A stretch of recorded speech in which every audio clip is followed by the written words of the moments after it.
Viti 2026 pritet të jetë vendimtar në procesin gjyqësor në Hag të katër shesë UÇK-s, Hashim Thaçi, Kadri Veseli, Jakub Krasniqi dhe Recep Selimi.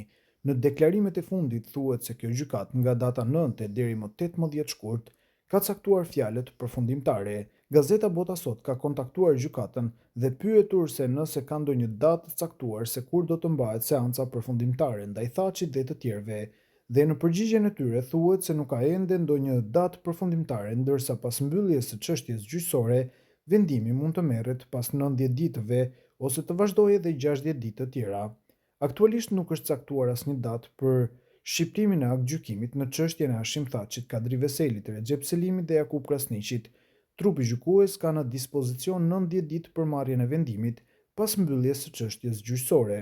Ky afat mund të zgjatet për 60 ditë në qoftë se rrethanat e çështjes kërkojnë zgjatje të mëtejshme të tij, thot Angela Griep nga Gjykata Speciale. Të pyetur nëse do të ketë një datë të përbashkët vendimi për të katërt të akuzuarit, nga gjykata thonë se vendimi do të merret veç për secilin, ndërsa vendimi do të kumtohet në të njëjtën ditë. Trupi gjykues vendos veçazi për secilin të akuzuar nëse prokuroria mund të vërtetojë fajësinë e tyre jashtë dyshimeve të arsyeshme dhe do të marrë një vendim për secilin të akuzuar veçazi.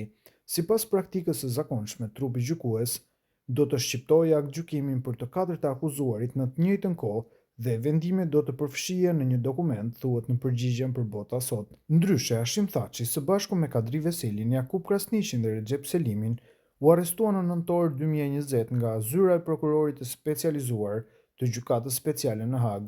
Të gjithë u transferuan në burgun e Gjykatës Speciale në Hag, Holand, ku filluan procedurat e akuzave për krime lufte dhe krime kundër njerëzimit që pretendohet të jenë kryer gjatë luftës në Kosovë në vitet 98-99.